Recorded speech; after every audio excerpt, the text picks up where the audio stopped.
Bonjour, bienvenue, je m'apprête à faire le tirage pour les personnes qui sont dans l'année de la Maison de Dieu ou plus communément dans le Tarot Rider-Waite, le nom de la tour. Donc si tu ne sais pas comment calculer ton année, je t'invite à regarder juste en dessous dans la description, j'ai fait un exemple. Encore une fois, je le répète, mais il n'y a pas de bonne ou de mauvaise manière d'additionner les chiffres, fais comme tu le sens. Donc avant toute chose, pour gagner du temps, j'ai déjà tout mis en place et j'ai brassé les cartes parce que sinon ça fait des vidéos assez longues. J'ai mis le Tao aussi qu'on va voir, mais tout d'abord je voulais faire une très brève présentation de la roue, de la carte de la Maison de Dieu pour les personnes qui ne sont pas familières à ça. Donc la tour, carte 16, qui est régie par Mars, la planète Mars. Donc en fait la tour ou la Maison de Dieu nous parle, comme cette carte le montre, de changements subis.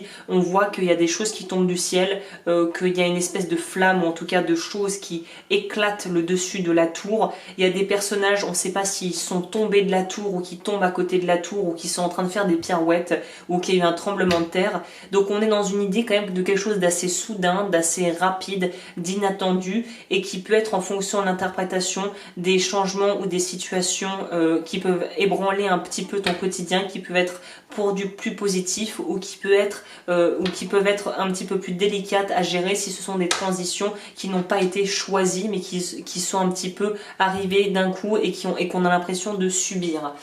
Les aspects aussi de la tour, c'est l'aspect chute, évidemment, le truc évident qu'on voit en voyant cette carte, l'idée de chuter ou en tout cas d'être en déséquilibre, et en même temps c'est une carte qui nous parle aussi de découverte de soi et qui nous parle aussi d'oser peut-être prendre des risques par moment si la vie nous y invite.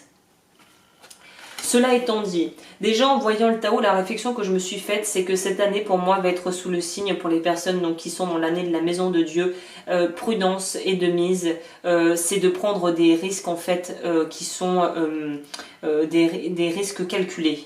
C'est ça que j'aurais envie de dire, c'est-à-dire qu'on a l'intuition qui est là, on a aussi l'aspect prudence et l'aspect équilibre qui est là malgré les difficultés qui pourraient se présenter. On arrive à tenir son équilibre parce que mentalement on est quand même relativement stable, ou en tout cas on se fait assez confiance et on est en train de développer assez d'intuition et de sagesse et de maturité pour éviter les embûches et les pièges qui pourraient être disséminés sur le chemin et qui pourraient amener vers des risques inutiles et des difficultés sur le chemin qui pourraient être évitées.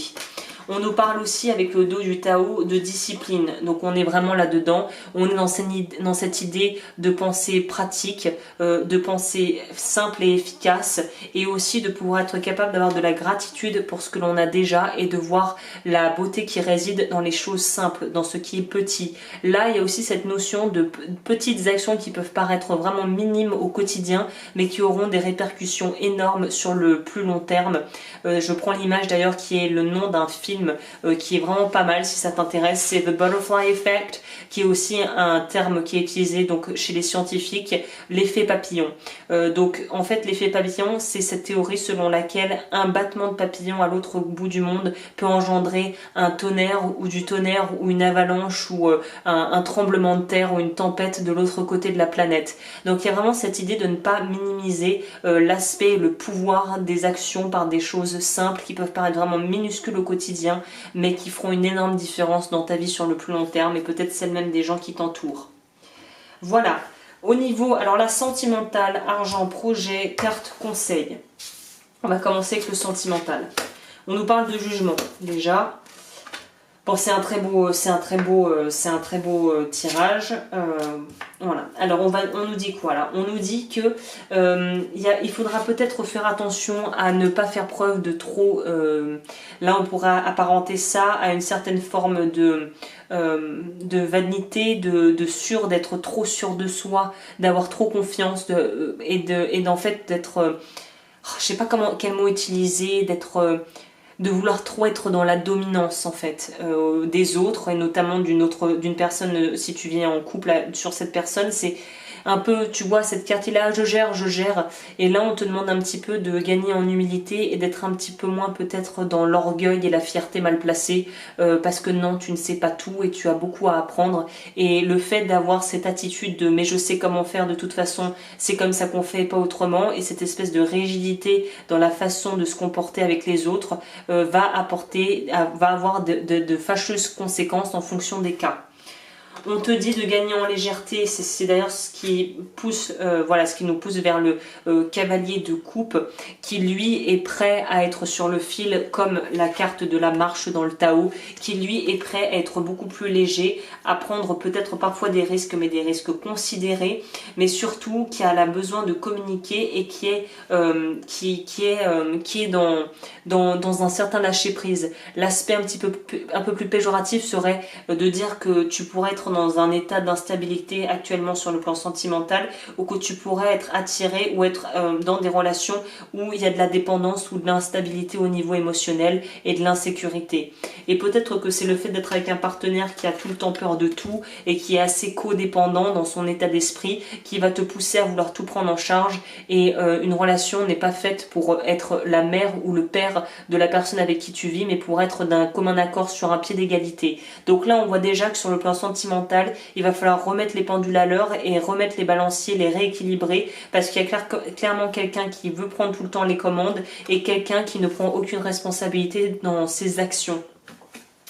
Et là, ça va passer ou ça va casser, mais de toute manière, les choses, quelque chose de déséquilibré avec justement un profond, où c'est pas stable, ça va être appelé à de toute façon, si la situation doit exploser, ça va exploser. S'il y a des rancœurs et des non-dits, là, tout va sortir. Et de toute façon, j'ai l'impression il y a un côté inéluctable, on peut pas réchapper à ce que l'on a mis en place et on va récolter un peu ce que l'on a semé sur le plan sentimental. Donc là, je te conseille vivement de parler si tu es en couple avec la personne avec qui tu es, surtout si tu en as gros sur la patate, pour pas faire effet cocotte minute où on attend le dernier, que le dernier rempart soit brisé pour exploser et dire ces quatre vérités à l'autre. Pour les personnes qui sont pas encore en couple et qui sont célibataires, là on te demande de faire preuve de peut-être de plus de lâcher prise, de laisser un peu la magie de la vie opérer et d'arrêter de vouloir tout contrôler, puisque de toute façon tu ne contrôles rien. Ça, voilà, il y a des choses qui dépassent notre petite vie humaine, et plutôt que d'essayer d'avoir quelque chose exactement comme tu le voudrais, laisse la vie t'apporter ce dont tu as besoin. Sur le plan sentimental, on nous dit, suite à une dispute dans le couple, une mise au point est nécessaire afin de trouver la cause profonde et d'y remédier. Donc on parlait vraiment de cet effet cocotte minute. Là, il vaut mieux essayer de faire descendre la pression et ne pas faire passer un cap où là, on passerait sur quelque chose qui serait irréparable. Hein. Sur le plan des finances et des projets et de l'argent. Impératrice, 3 de denier, waouh, force. Donc là, on nous dit, encore une fois, je pense que ça va être quelque chose à travailler pour ceux qui sont dans l'année de la Maison Dieu. C'est une espèce de peut-être fausse modestie ou une fausse confiance en soi qu'on essaie de montrer au monde parce qu'on a peur en fait. Parce qu'on a peur d'être... c'est un peu le syndrome de l'imposteur où on aurait peur que les gens nous voient pour ce qu'on est vraiment et que ça serait trop peinant pour nous de pouvoir nous montrer sous notre de montrer notre vulnérabilité, de montrer qu'on est juste humain. Et je pense que c'est ce qu'il va falloir travailler pour vous cette année, c'est le fait d'accepter ses limites, d'accepter qu'on n'est pas un surhomme ou une surfemme et qu'on a besoin aussi parfois d'être épaulé, d'être entendu et d'être rassuré, et que oui, les choses peuvent parfois se passer de manière imprévue et pas forcément agréable, mais qu'on a les ressources à l'intérieur pour pouvoir gérer ça et surtout gérer notre mental qui pourra un petit peu nous en faire voir de toutes les couleurs cette année, j'ai l'impression pour vous. Hein. Ça va être un gros travail sur l'ego pour les personnes dans l'année de la Maison de Dieu. Là, par contre, au niveau du boulot, l'aspect positif de ça, c'est qu'outre cet ego qu'il faut apprendre à canaliser pour pouvoir en tirer profit, il y a quand même cette idée d'être dans quelque chose de créateur, d'être dans une vraie capacité de pouvoir développer son business, de pouvoir développer ses compétences, d'être aussi sollicité et reconnu pour ses capacités, d'avoir peut-être gagné en notoriété dans ce que tu fais et d'avoir justement de pouvoir travailler sur avoir plus un sentiment de légitimité que tu n'avais peut-être pas jusqu'alors. Il y a une idée de se sentir beaucoup plus à sa place, beaucoup plus légitime dans ce que l'on fait et d'être peut-être même reconnu pour ses capacités et de ne pas avoir honte de ça et au contraire d'en être fier. Avec le chat, on nous parle aussi d'un besoin d'équilibrer les choses. On va voir ce que la carte peut nous dire spécifiquement sur l'aspect donc matériel. On nous parle, on arrive enfin à trouver un équilibre entre son travail, ses loisirs et sa famille. Attention à son entourage de tous les jours car certaines personnes sont sournoises et attendent le moment propice pour nous agresser moralement. Donc là, moi, je vois pas trop ça, au contraire, ou peut-être que ça pourrait être un peu cette idée de force, on pourrait se retrouver dans des conflits pot de terre contre pot de fer avec des gens, mais moi, je sens qu'on est de toute façon trop passionné par ce que l'on fait ou trop accaparé par ce que l'on a déjà à gérer, que les problèmes qu'on aurait peut-être vu comme des montagnes il y a quelques mois ou quelques années, on va arriver un petit peu à prendre du recul par rapport à ça et on va pouvoir être beaucoup plus terre à terre. Et je pense que ça va être une année aussi qui va nous apprendre à être dans le lâcher prise, et si c'est pas vraiment important, bah voilà, c'est pas la fin du monde, la terre ne va pas s'arrêter de tourner et il y a une idée de vraiment sélectionner les choses qui comptent vraiment et ne pas se créer des faux problèmes juste pour voilà, parce qu'il faut se créer des faux problèmes. Là il y a une idée de devenir beaucoup plus on va dire de prendre en maturité par rapport à tout ça et aux conflits qu'on pourrait avoir avec les autres à l'extérieur. Les cartes conseils. Alors, on est dans des épées et on finit sur un as d'épée qui nous parle de victoire, ou en tout cas de faire preuve d'assez de tact et d'intelligence et de finesse d'esprit pour arriver à ses fins. Donc ça peut être une super carte, encore une fois, comme les épées, c'est des choses qui peuvent parfois être un petit peu délicates à gérer, puisque là, il y a une idée de faire attention quand même à ce que l'on pourrait dire ou d'avoir du mal à accepter des choses, des remarques que l'on pourrait nous faire.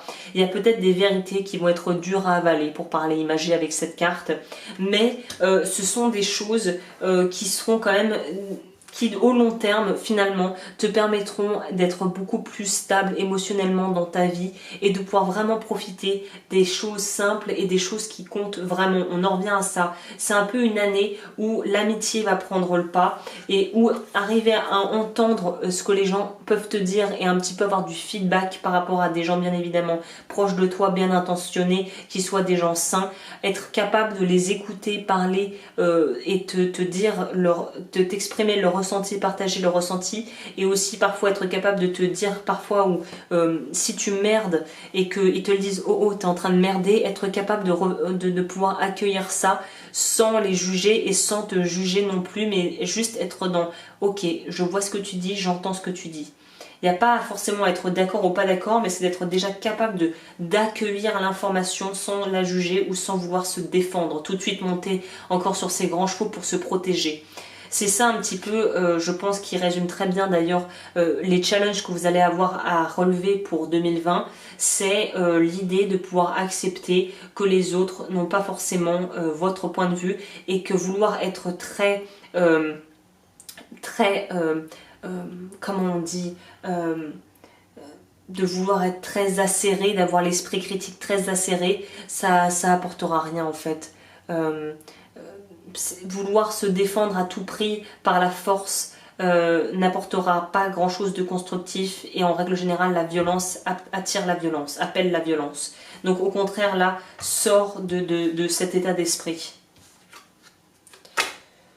Besoin d'évasion, voyage exotique, orgueil, vanité, n'écouter que soi. Bah tiens, c'est marrant parce que je te parlais de ça. Si tes amis te disent des choses et que ça peut te faire mal à ton petit ego, mais qu'ils t'aiment assez pour te le dire, remercie-les parce que ça veut dire qu'ils t'aiment vraiment. Là, il y a vraiment une idée de sortir de son petit nombril, hein, d'être trop focalisé sur son petit nombril. Et là, le besoin d'évasion, j'ai l'impression que c'est plutôt, peut-être physiquement, un besoin de prendre le large, mais c'est aussi intellectuellement être capable de pouvoir se nourrir intellectuellement de choses qui vont permettre de faire grandir ton champ des possibles et ton ouverture d'esprit et ton ouverture aux autres. Hein. Sortir du jugement. Hein. Comme dit le proverbe, les voyages forment la jeunesse, mais parfois il suffit de franchir le seuil de sa porte pour que le voyage commence à travers des rencontres. Donc je pense qu'il y en a qui vont apprendre énormément des autres et de vous-même, et par des rencontres significatives ou des renforcements de liens par rapport à des amitiés ou des gens au travail qui auront l'honnêteté de te dire des choses que tu n'as pas forcément envie d'entendre. Et le tirage se termine sur une magnifique carte qui est la carte du 10 de coupe, qui nous parle de vraiment une harmonie qui va être retrouvée dans ta vie sur tous les plans. J'ai l'impression qu'il y a vraiment, une fois que tu auras réussi à passer, à avaler les couleuvres et à accepter de plus être géré et dirigé par l'ego, et que ta vie ne soit plus régie par ton ego et ta fierté mal placée, là de merveilleuses choses vont pouvoir commencer à éclore.